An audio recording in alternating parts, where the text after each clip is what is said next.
All right, let's talk about something that pretty much every business owner runs into.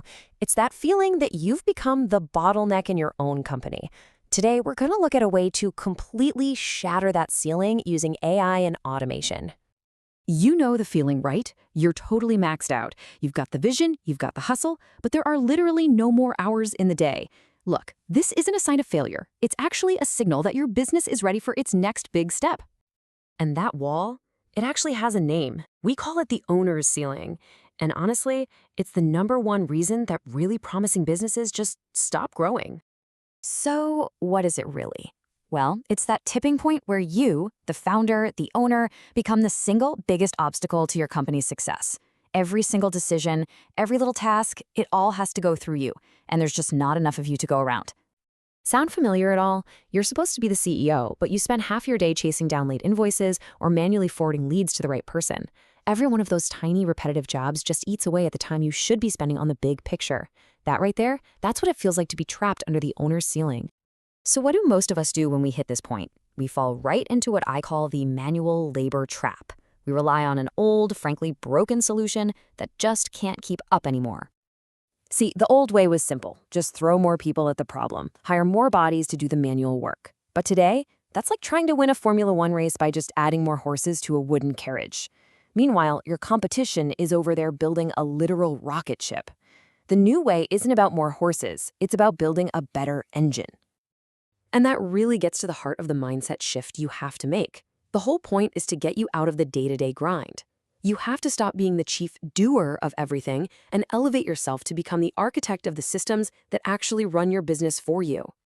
Okay, so how do you become that architect? It all starts with building what we call your digital skeleton. This is the new way of thinking about how to scale a business. And this totally reframes what automation is. We're not talking about some magic robots that are going to take over the world, not at all. We're talking about building solid digital infrastructure.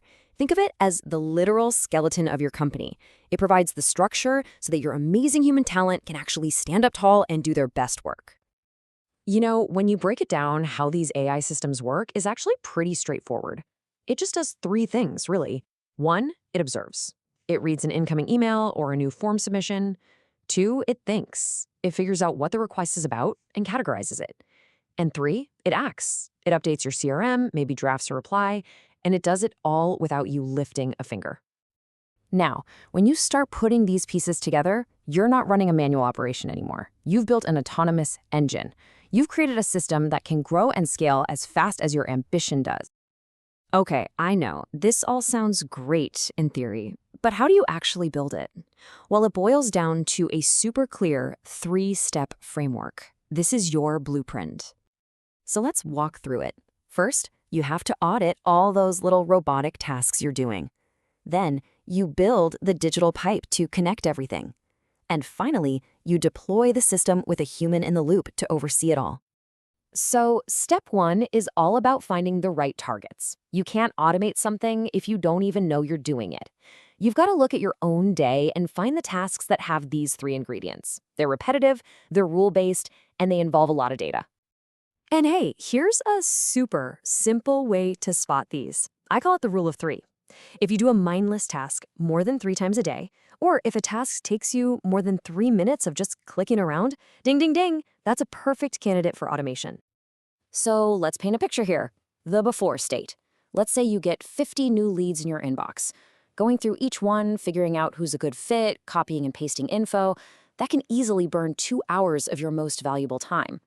Now for step 2. This is where we actually build the thing. We create what's called a digital pipe that connects the tools you already use, your email, your CRM, whatever. But here's the magic trick. We insert an AI brain into that pipe. It doesn't just move data from A to B, it actually understands it. It knows what a customer is asking for. And then, step 3. This is where we bring you back into the process, but in a much more powerful way. We call this the human in the loop.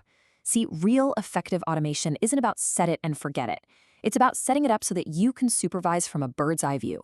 You're still in control, you haven't disappeared. And just look at the after. Those same 50 leads, the AI has already read, analyzed, and sorted them. Your job is now to just spend maybe 10 minutes reviewing the summary. That's a 90% recovery of your time, and you still have 100% quality control.